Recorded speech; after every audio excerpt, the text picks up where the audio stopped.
괜찮아. 애들은 아무거나 먹어야 잘 크는 거야. 저는 지금도 그날 아침을 떠올리면 가슴이 서늘해집니다. 주말 아침 휴대전화 화면에 시어머니라는 글자가 떴습니다. 잠깐 망설였지만 결국 전화를 받았습니다. 네. 어머니. 이번 주에 김장할 거니까 너도 내려와. 남편이랑 애도 데려오고. 시어머니의 목소리는 늘 그렇듯 당연한 듯 단단했지요. 옆에서 듣고 있던 남편은 대수롭지 않게 말했습니다. 여보, 그냥 얼굴도 뵐 겸 다녀오자. 오래 안 있을게. 저는 김치를 잘 먹지 못합니다. 체질이 안 맞는지 매운 김치만 먹으면 속이 뒤틀리고 토한 적도 여러 번 있었지요. 그래서 김장이라는 말만 들어도 속이 울렁거렸습니다. 게다가 그 집의 위생 상태도 늘 마음에 걸렸습니다. 천장 모서리에 자리 잡은 곰팡이, 여기저기 쌓여있는 먼지, 오래된 주방 기름때 냄새까지 떠올리는 것만으로도 마음이 무거웠습니다. 나 김장 도와도 어차피 못 먹잖아. 애도 아직 어려서. 제가 조심스럽게 말하자 남편이 웃으며 말했습니다. 당신이 직접 먹을 일 없잖아. 그냥 좀 도우면 좋아하시니까. 잠깐만 있다 오자. 어머니 요즘도 애 보고 싶다고 하셨잖아. 남편의 말에 한숨이 절로 나왔습니다. 그래도 시어머니가 보고 싶어 한다는 말에 쉽게 거절이 안 되었습니다. 저는 작은 아이를 챙겨 안고 그렇게 시댁으로 향할 준비를 했습니다. 시댁에 도착한 건 오전 늦은 시간이었지요. 현관문을 열자 특유의 묵은 냄새가 먼저 코를 찔렀습니다. 좁은 복도 양옆에는 박스들이 쌓여 있었고 구석마다 굴러다니는 물건들 위로 먼지가 내려앉아 있었습니다. 저는 무의식적으로 아이를 안은 팔에 힘을 주었습니다. 왔냐? 주방 쪽에서 시어머니가 고무장갑을 낀 채 얼굴을 내밀었습니다. 싱크대 앞에는 소금에 절인 배추가 큰 대야에 수북이 쌓여 있었고 바닥에는 양념이 튄 자국들이 여기저기 보였습니다. 안녕하세요, 어머니. 제가 인사하자 시어머니는 잠깐 아이를 보더니 말했습니다. 애 많이 컸네. 이리 줘봐. 할미가 좀 안아볼게. 저는 망설이다가 아이를 조심스럽게 맡겼습니다.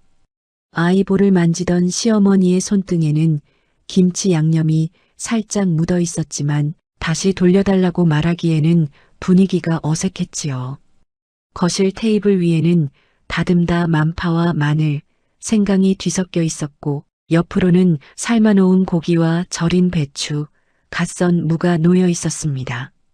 텔레비전에서는 종일 틀어놓은 홈쇼핑 소리가 흘러나오고 그 앞에 놓인 작은 테이블에는 오래된 과자 부스러기와 물컵 자국이 남아 있었습니다. 자, 그럼 너는 저기 배추 좀 나르고 고춧가루 양념 버무리는 거 도와라. 시어머니의 말에 저는 겉옷을 벗고 고무장갑을 꼈습니다. 손에 끼운 장갑 안쪽이 축축해지는 느낌이 들었지만 내색하지 않았습니다. 배추를 나르며 저는 마음속으로 여러 번 되뇌었습니다. 오늘만 버티자. 조금만 돕고 점심 먹고 일찍 나오자. 아이만 잘 챙기면 되지.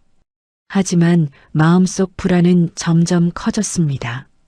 아이를 맡기고 주방과 거실을 오가다 보면 시어머니가 뭘 어떻게 먹일지 저는 알 수 없었기 때문입니다. 잠시 뒤 시어머니가 부르듯 말했습니다. 예, 이거 좀 먹어봐. 김장 땐 이 김치가 최고지. 시어머니는 방금 버무린 겉절이를 젓가락에 잔뜩 집어 제 입가로 들이밀었습니다. 빨간 양념이 똑 떨어질 듯이 흔들렸습니다. 아, 어머니, 저 김치는 잘 못 먹어요. 매운 걸 먹으면 속이 안 좋아져서요. 제가 손을 살짝 내저으며 거절하자 시어머니 얼굴이 금세 굳어졌습니다. 아니, 멀쩡한 처녀가 김치를 못 먹어? 그런 게 어디 있어. 좀 먹으면 늘어. 예전부터 그랬어요. 먹으면 토해서 죄송해요.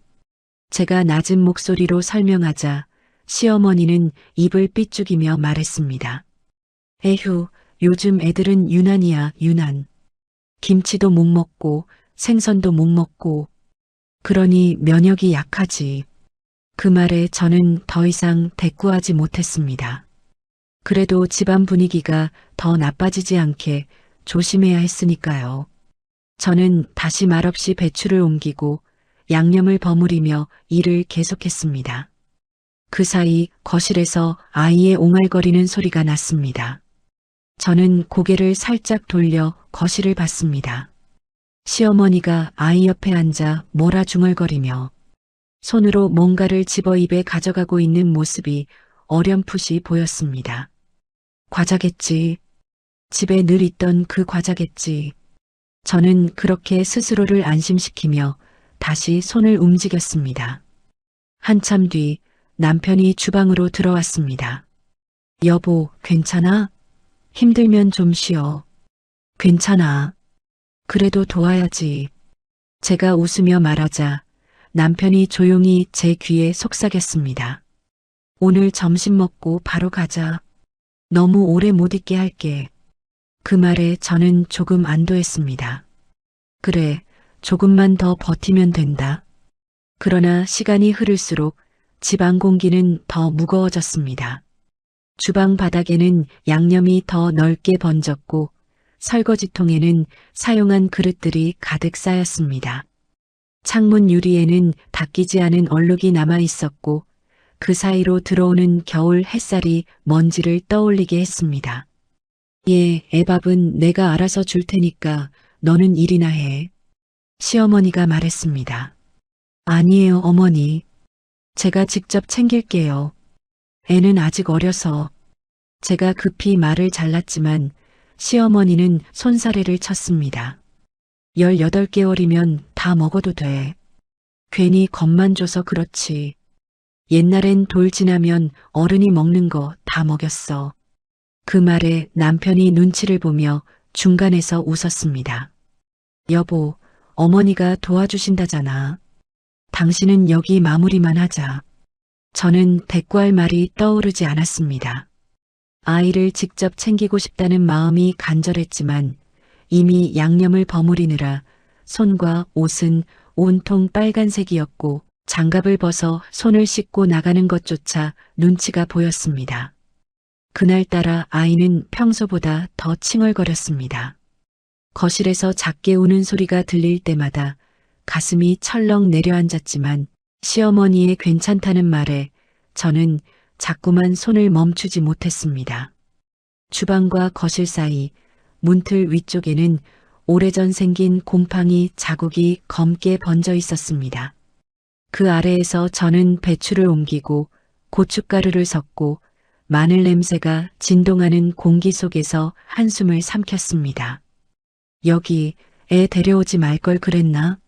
문득 그런 생각이 스쳤지만 이미 늦었다는 생각에 고개를 저었습니다. 해가 조금씩 기울 무렵 시어머니는 거실에서 큰 소리로 웃고 있었습니다. 우리 손주 이거 잘 먹네. 씩씩하네, 씩씩해. 저는 그 말이 왜 그렇게 불안하게 들렸는지 그때는 설명할 수 없었습니다. 그저 마음 한쪽이 쿡 하고 찔리는 듯 했지요. 김장을 거의 마쳐갈 즈음이었습니다. 양념통이 비워지고 배추 더미가 낮아지면서 사람들의 표정에도 여유가 돌기 시작했습니다. 여보, 잠깐 애 좀 보고 올게.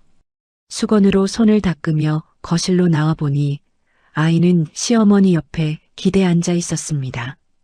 큰 식탁 위에는 삶은 수육과 절인 배추, 그리고 생굴이 놓여 있었습니다. 굴 특유의 바다 냄새가 코를 스쳤습니다. 순간 제 발걸음이 멈췄습니다. 시어머니는 젓가락으로 뭔가를 집어 아이 입가로 가져가고 있었습니다. 아이 입 주변이 번들거렸고 낯선 맛에 얼굴을 찡그리다가도 시어머니가 웃으니 따라 웃고 있었습니다. 어머니, 뭐 드셨어요? 저도 모르게 목소리가 높아졌습니다. 왜 이렇게 예민해? 그냥 고기 좀 찢어서 주고 굴도 좀 먹이고 그랬지. 생굴이요? 그래, 굴. 이맘때 굴이 얼마나 좋은데. 애도 이런 거 먹어야 힘이 나. 마음이 확 무너져 내렸습니다. 18개월 된 아기가 생굴을 먹었다는 사실이 머릿속을 빙빙 돌았습니다. 소아과 의사가 조심하라고 했던 말들이 한꺼번에 떠올랐습니다. 어머니, 애는 아직 18개월이에요. 의사 선생님도 조심하라고 하셨어요. 에이, 요즘 의사들은 뭐만 하면 먹지 말라 그래. 우리 때는 돌 지나면 웬만한 건 다 먹였다. 괜찮아, 괜찮아. 생굴은 어른들도 조심하라고 하잖아요. 시어머니가 한숨을 내쉬며 말을 잘랐습니다. 너는 맨날 그런 식이야. 김치도 못 먹는다. 이건 안 된다. 저건 안 된다. 애가 그렇게 키우면 더 약해져. 가슴이 답답해졌습니다. 남편을 불렀지만 돌아온 대답은 조금 먹었겠지. 괜찮을 거야였습니다. 그때 아이가 갑자기 으앙하고 울음을 터뜨렸습니다. 얼굴은 벌개지고 입가에서 뭔가 올라오는 듯 보였습니다. 저는 급히 아이를 안아 올렸습니다. 등을 토닥이는 제 손끝으로 평소보다 더 뜨거운 체온이 전해졌습니다. 좋은 음식이어도 때가 맞아야 먹을 수 있는 거예요. 어머니, 제가 조용히 말하자 시어머니는 기분 나쁜 얼굴로 고개를 돌렸습니다. 참, 요즘 며느리들 별나. 시어머니가 손주 밥 좀 먹이는 것도 못 보게 해. 유난이야, 유난. 유난이라는 단어. 이 집에 들어온 뒤로 여러 번 들었던 말이었습니다. 집으로 돌아가는 차 안에서 아이는 평소보다 훨씬 칭얼거렸습니다. 차가 출발하고 얼마 지나지 않아 아이가 갑자기 몸을 웅크리더니 으으액하는 소리를 냈습니다. 잠깐 차 세워줘. 차갑게 식은 공기 속에서 아이는 작은 몸으로 토를 몇 번 더하더니 힘이 빠진 듯 제 품에 축 늘어졌습니다. 여보, 애 얼굴이 좀 하얘진 것 같아. 우리는 곧장 근처 종합병원 응급실로 차를 돌렸습니다. 가는 길 내내 저는 아이의 이마를 짚어보고 손을 잡아보며 작은 숨소리를 확인했습니다. 응급실에 도착하자마자 간호사가 상태를 확인했습니다. 잠시 후 의사가 물었습니다. 언제부터 이런 증상이 있었나요? 조금 전부터 토하기 시작했어요. 오늘 시댁에서 아이가 생굴을 먹었을 수도 있어서요. 의사의 눈빛이 순간 진지해졌습니다. 생굴이요? 아이가 몇 개월이죠? 18개월이에요. 장염일 가능성이 높습니다. 일단 수액 맞으면서 경과를 보셔야겠어요. 아이가 아직 어려서 탈수가 빨리 올 수 있습니다. 그 말을 듣는 순간 머릿속이 하얘졌습니다. 아이에게 작은 주사바늘이 꽂힐 때 저는 손을 꽉 쥐고 눈을 감았습니다. 아이 손등 위에 붙은 테이프와 링거줄이 그렇게나 가늘고 안쓰러워 보일 수가 없었습니다. 잠시 뒤 시어머니에게 상황을 알리기 위해 남편이 전화를 걸었습니다. 스피커폰 너머로 시어머니 목소리가 들렸습니다. 그래, 애가 좀 토했다고? 그럴 수도 있지. 애 키우다 보면 다 그러는 거야. 어머니, 의사가 장염 같다고 생굴 먹은 거 영양 있을 수도 있다고 하시네. 에이, 그깟 굴 좀 먹었다고 그러겠어? 요즘 의사들은 뭐만 하면 음식 탓이래. 애 키우는 게 원래 그런 거야. 너희 둘이 너무 예민해서 그래. 제 가슴에서 뭔가가 딱하고 끊어지는 느낌이 들었습니다. 어머니, 18개월 애한테 생굴을 먹이면 이렇게 될 수 있는 거예요. 지금 링거 맞고 누워있는 거 안 보이셔서 그렇지. 애가 얼마나 힘들어하는데요. 돌아온 대답은 차가웠습니다. 그래도 그렇게 법인이 모니 들먹이지는 마라. 내가 일부러 그랬어? 좋은 건 먹이려고 한 건데. 괜히 나만 나쁜 사람 만들지 말고. 통화가 끝난 뒤 저는 아이의 작은 손을 꼭 잡고 천천히 숨을 골랐습니다. 그동안은 시댁이니까 견뎌야 한다고 생각했습니다. 구시대적인 말투, 상처가 되는 농담, 익숙한 무시를 참아왔습니다.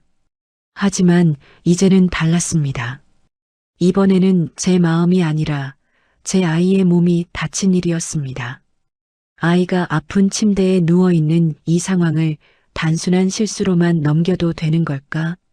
유난이라는 말을 또 참아가며 그대로 이 관계를 이어가는 게 옳은 걸까? 아이의 숨소리를 들으며 저는 처음으로 진지하게 고민하기 시작했습니다. 앞으로 이 집단 안에서 제가 어디까지 참아야 하고 어디부터는 막아야 하는지에 대해 말입니다. 병원 복도 끝 창문 밖으로 희미한 불빛들이 깜빡이고 있었습니다. 저는 그 불빛을 바라보며 조용히 마음을 다졌습니다. 다음에는 그냥 넘어가지 않겠습니다. 그 생각이 마음속 깊이 내려앉으면서 제 안에서 무엇인가가 아주 천천히 그러나 분명하게 방향을 바꾸고 있었습니다. 응급실의 새벽 공기는 차갑고 밝았습니다. 아이는 작은 링거 바늘이 손등에 꽂힌 채 힘없이 누워 있었고 저는 그 옆에서 아이의 손을 잡고 조용히 숨을 고르고 있었습니다. 손끝에서 느껴지는 뜨거운 열이 점점 올라갈 때마다 마음이 흔들렸습니다. 아이는 약하게 뒤척였고 눈꺼풀은 무겁게 감겨 있었어요. 남편은 침대 끝 의자에 앉아 고개를 숙인 채 손가락을 만지작거리고 있었습니다. 말 한마디 하지 못하고 상황을 어떻게 받아들여야 할지 모르는 얼굴이었지요. 새벽의 소독약 냄새와 복도에서 들리는 기계음 때문에 병실은 유난히 더 조용하게 느껴졌습니다. 여보, 남편이 아주 조심스럽게 말을 꺼냈습니다. 미안해. 이렇게 될 줄 몰랐어. 저는 고개만 조금 끄덕였습니다. 목이 잠겨 말이 나오지 않았습니다. 눈물이 차오르는 걸 억누르느라 짧게 숨만 내쉬었어요. 남편은 말을 잇기 위해 몇 번 입술을 달싹였습니다. 어머니도 그냥 잘해보려고 한 거잖아. 너무 감정적으로만 생각하지 말고. 저는 천천히 고개를 돌렸습니다. 지금 감정적인 건 누군데? 짧은 말이었지만 남편은 그대로 멈췄습니다. 눈을 피했고 다시 침묵이 내려앉았습니다. 아이는 갑자기 작은 신음을 냈습니다. 저는 재빨리 아이의 손을 감싸며 이마의 열을 확인했습니다. 너무나 뜨거운 열이 손끝에 전해졌습니다. 간호사가 다가와 체온을 확인하고 말했습니다. 아직 고열이에요. 조금만 더 지켜보겠습니다. 언제쯤 안정될까요? 오늘은 수액을 계속 유지해야 합니다. 생구를 먹었다면 장염 가능성도 있으니까요. 그 말이 귓가에 오래 남았습니다. 생구를 먹었다면 그 조건 하나 때문에 지금 이 자리에 있는 것이었지요. 남편은 작은 목소리로 말했습니다. 너무 어머니 탓만 하지 말자. 일부러 그런 건 아니잖아. 저는 대답을 하지 않았습니다. 대답을 하면 감정이 터져 나올 것 같아서였어요. 잠시 뒤 휴대폰이 울렸습니다. 시어머니. 그 이름을 보는 순간 심장이 빠르게 뛰었습니다. 저는 천천히 통화를 받았습니다. 그래, 애는 좀 어때? 시어머니의 목소리는 겉으로는 걱정이 섞였지만 끝이 단단했습니다. 아직 열이 안 내려요. 수액 맞고 있어요. 그러자 익숙한 말투가 이어졌습니다. 그게 다 굴 때문이라고 생각하지 마라. 요즘 애들이 예민한 거야. 저는 어금니를 살짝 깨물었습니다. 어머니, 의사도 영향 있다고 했어요. 에이, 의사가 뭐만 하면 음식 탓하지. 옛날엔 이런 거 다 먹여도 멀쩡했어. 지금은 다릅니다. 제 말이 차분해지자 시어머니는 오히려 서운함을 담은 말투로 대받아쳤습니다. 내가 애 잘 되라고 먹인 건데 괜히 나만 뭐라 하지 말아라. 너는 너무 예민해. 전화는 그렇게 끝이 났습니다. 하지만 마음속에는 더 무거운 돌이 내려앉았습니다. 남편은 제 표정을 살피며 말했습니다. 여보, 어머니 원래 말투가 좀 세잖아. 그렇게까지 나쁘게 들을 건 아니고. 저는 천천히 남편을 바라봤습니다. 너는 이게 그냥 넘어갈 일이라고 생각하는 거야? 남편은 말을 잃었습니다. 잠시 입술이 떨렸고 시선을 피했습니다. 아이는 다시 작게 몸을 움찔거렸습니다. 저는 아이에게 가까이 다가가 손을 잡았습니다. 작고 따뜻한 손이 제 손끝을 잡아당기는 것 같았어요. 그 순간 가슴속에서 참았던 감정이 또다시 차오르려 했습니다. 어떻게 해야 하지? 이 상황을 어떻게 넘길 수 있을까? 하지만 떠오르는 방법은 없었습니다. 남편에게 기대기엔 남편도 혼란스러웠습니다. 시어머니에게 설명한다고 상황이 달라지지도 않을 것이었습니다. 의사에게 들은 말은 지금 당장 할 수 있는 관리뿐이었지요. 무력함이 마음 한가운데 꽉 들어앉았습니다. 병실 창문 너머로 아주 희미한 새벽빛이 들어왔습니다. 긴 밤이 끝나가는 신호였지만 제 마음속 어둠은 쉽게 거치지 않았습니다. 그때 남편이 조심스럽게 말을 꺼냈습니다. 여보, 나도 어머니 말 들으면서 생각이 좀 바뀌었어. 저는 고개를 들었습니다. 남편은 어느 때보다 진지한 얼굴이었어요. 앞으로 어머니랑 좀 거리를 두는 게 좋겠다는 생각이 들어. 그 말은 작고 약했지만 확실한 변화였습니다. 단단히 닫혀있던 문이 아주 조금 열리는 것 같았어요. 저는 아이의 손을 더 꽉 쥐었습니다.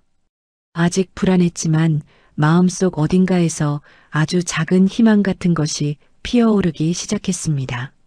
아직 해결책은 없었습니다. 하지만 하나는 분명했습니다. 이대로는 절대 살 수 없다는 결심. 그 결심이 이 위기를 넘길 수 있는 첫 번째 불씨가 되었습니다. 밤이 지나고 아침빛이 병실로 스며들면서 마음속에 남아있던 두려움이 조금씩 가라앉기 시작했습니다. 긴장과 혼란은 여전히 남아있었지만 전날과는 다르게 어떻게든 이 위기를 벗어나야 한다는 의지가 생겨났습니다. 아이의 숨소리는 조금씩 안정되고 있었고 손등으로 전해지는 열도 새벽보다는 부드러워졌어요. 간호사는 아침 회진을 돌며 차분히 말했습니다. 열은 조금씩 내려가고 있어요. 수액도 잘 들어가고 있습니다. 그 말만으로도 마음이 크게 가라앉았습니다. 감사합니다. 저는 여러 번 고개를 숙였습니다. 남편은 침대 옆 의자를 끌어당기고 앉았어요. 아이 손을 조심스레 잡은 채 작은 목소리로 말했습니다. 어제 너무 무서웠어. 저는 남편을 바라보았습니다. 반말이었지만 오래간만에 듣는 진심이었습니다. 나도 많이 걱정됐어. 남편은 고개를 끄덕이며 말을 이었습니다. 앞으로 이런 일 없었으면 좋겠다. 우리 방식대로 해야 해.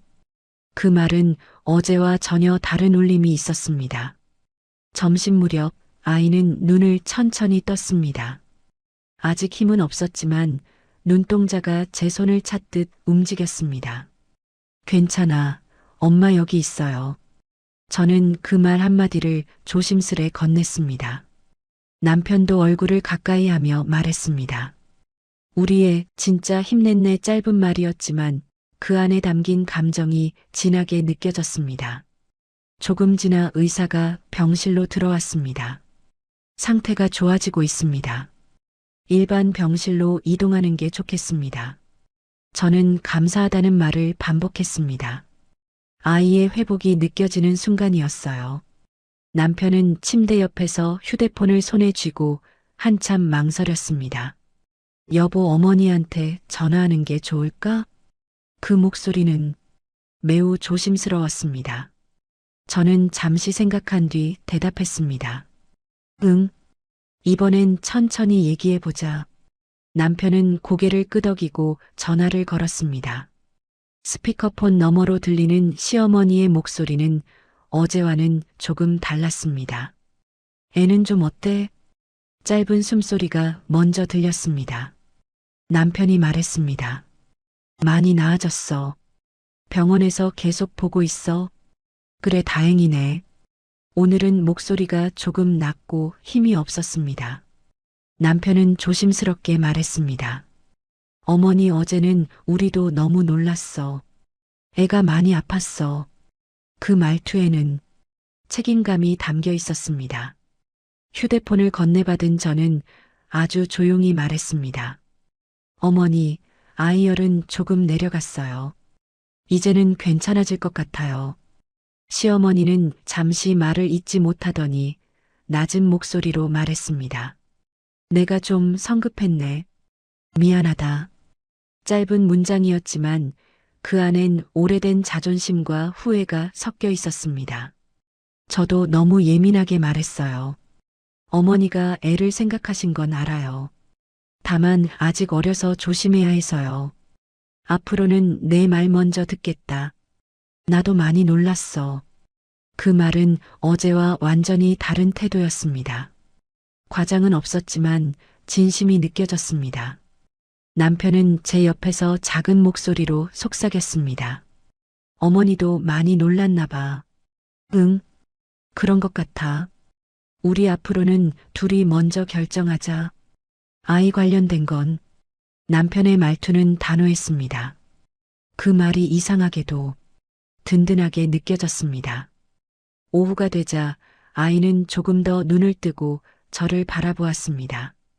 작은 미소 같은 표정이 스치자 눈물이 고일 뻔했습니다. 남편도 아이의 이마를 쓰다듬으며 말했습니다. 잘 버텼다. 진짜 기특하다. 병실로 들어오는 햇살이 부드러웠습니다. 그 빛을 보며 저는 마음속에 작은 확신이 생겼습니다. 조금씩 좋아지고 있다. 지금까지의 불안과 두려움 대신 희미하지만 분명한 안도감이 생겼습니다. 시어머니에게서도 다시 연락이 왔습니다. 애 사진 좀 보내줄 수 있니? 어떻게 지내는지 보려고. 그 말투는 더 부드러웠습니다. 저는 아이 얼굴을 찍어보내며 말했습니다. 많이 나아졌어요. 조금만 더 지켜보면 될 것 같아요. 그래, 정말 다행이다. 짧은 대화였지만 관계의 온도가 달라졌음을 느꼈습니다. 해질 무렵 남편이 조용히 제 옆에 앉았습니다. 여보, 우리 이번 일로 많이 배웠지? 응, 맞아. 앞으로는 내가 먼저 앞에 설게. 너 혼자 이런 일 겪게 안 할게. 남편의 말은 투박했지만 그 안에 담긴 진심은 충분했습니다. 저는 고개를 끄덕였습니다. 같이 하면 돼. 우리 둘이. 남편도 조용히 웃었습니다. 아이는 다시 작은 숨을 쉬며 잠들었습니다. 그 얼굴을 바라보면서 저는 마음 깊은 곳에서 확실한 희망이 피어오르는 걸 느꼈습니다. 이 위기는 여전히 진행 중이었지만 분명히 우리는 회복을 향해 걷고 있었습니다. 그리고 이제는 더 이상 혼자가 아니었지요. 부드럽게 스며드는 병실의 저녁빛 아래에서 저는 아주 천천히 그러나 확실하게 다음 장면을 향해 나아갈 준비를 하고 있었습니다. 입원한 지 사흘째 되는 날이었습니다. 아이는 마치 긴 터널을 지나온 사람처럼 눈빛이 한결 맑아져 있었어요. 이마를 짚어보니 열도 거의 다 내려가 있었습니다. 작은 손으로 제 옷자락을 잡고 옹알거리듯 소리를 내는 모습이 그렇게 반가울 수가 없었습니다. 의사는 차트를 보며 말했습니다. 많이 좋아졌습니다. 오늘 오후쯤 퇴원하셔도 괜찮겠습니다. 그 말을 듣는 순간 그동안 굳어있던 어깨가 조금 내려앉았습니다. 정말 감사합니다. 저는 여러 번 인사를 했습니다. 남편도 아이 머리를 쓰다듬으며 말했습니다. 이제 집에 가자, 우리. 그 말에는 안도와 다짐이 함께 섞여 있었지요. 퇴원 수속을 기다리는 동안 저는 창가에 잠시 서서 지난 며칠을 떠올렸습니다. 시댁에서의 냄새, 생굴 접시, 아이의 울음, 응급실의 새벽 공기. 그 모든 장면이 마치 오래된 꿈처럼 느껴졌습니다. 아직도 마음 한편은 쓰렸지만 지금 제 앞에는 회복된 아이와 옆에 서 있는 남편이 있었습니다. 그 사실이 큰 힘이 되었어요. 집으로 돌아오는 차 안에서 남편이 말했습니다. 앞으로는 진짜 조심하자. 우리 먼저 상의하고. 응. 우리 기준을 먼저 세워야 할 것 같아. 이제는 내가 더 앞에 설게. 너 혼자 걱정하게 안 할게. 그 안에 담긴 진심이 잘 느껴졌습니다. 예전 같았으면 그냥 흘려들었을 말이었지만 지금은 큰 변화처럼 다가왔습니다. 집에 도착하자 익숙한 공기가 느껴졌습니다. 낡았지만 정리된 거실, 장난감이 몇 개 흩어져 있는 바닥, 아이 냄새가 배어 있는 작은 방. 그래도 집이 제일 좋습니다. 저는 조용히 중얼거렸습니다. 아이는 집에 돌아오자마자 손뼉을 치듯 웃었습니다. 그 모습을 보며 다시 한번 마음속으로 다짐했습니다. 이 아이를 지키는 게 내일이지요. 며칠 후 시어머니에게서 먼저 연락이 왔습니다. 시간 되면 내가 편한 대로 갈까? 아니면 너희가 올래? 예전 같았으면 당연히 시댁으로 가야 한다는 분위기였을 텐데 이번에는 제 의견을 먼저 물어보셨습니다. 그 차이가 작지만 크게 느껴졌습니다. 어머니, 그럼 이번엔 저희 집으로 오실래요? 집이 정돈도 돼 있고 아이도 집이 더 편해해서요. 그래, 알겠다. 내가 편한 대로 하자. 약속한 날 시어머니는 조심스러운 표정으로 집에 들어오셨습니다. 평소보다 조금 단정한 옷차림이었고 손에는 과일과 간단한 간식이 들린 봉지가 있었습니다. 들어오세요, 어머니. 그래, 애는 좀 어때? 아이는 잠시 시어머니 얼굴을 바라보더니 천천히 다가가 안겼습니다. 그 모습을 본 시어머니 눈가가 살짝 젖어 있는 것 같았어요. 거실에 마주 앉았을 때 잠깐의 침묵이 흘렀습니다. 그 침묵 속에서 서로가 조심스럽게 말을 고르고 있었습니다. 시어머니가 먼저 입을 열었습니다. 그날 일은 내가 잘못했지. 내가 너무 옛날식으로 생각했어. 조용한 목소리였지만 분명한 사과였습니다. 저도 그때 말을 너무 세게 했어요. 어머니가 애를 생각하신 마음까지 부정하고 싶지는 않았어요. 그래도 내 말이 맞았어. 애는 내가 키우는 거고 요즘은 또 달라졌지. 나도 이제는 좀 배워야겠어. 시어머니는 그렇게 말하며 아이를 바라보았습니다. 아이의 손을 살짝 잡고 부드럽게 쓰다듬었습니다. 다시는 아프지 말자. 할미가 미안해. 저는 가슴속이 조금씩 풀어지는 것을 느꼈습니다. 완벽하게 모든 상처가 사라진 것은 아니었지만 서로를 향해 한 걸음씩 다가가는 느낌이었습니다. 부엌에서는 남편이 말없이 차를 끓이고 있었습니다. 잠시 후 차 2잔을 가져오며 말했습니다. 이제부터는 우리 셋이서, 아니 넷이서 같이 조심하자. 그 말에 저는 웃으며 대답했습니다. 그래, 같이 하자. 시어머니도 미소를 지으셨습니다. 나도 노력해 볼게. 내가 말해주면 그렇게 할게.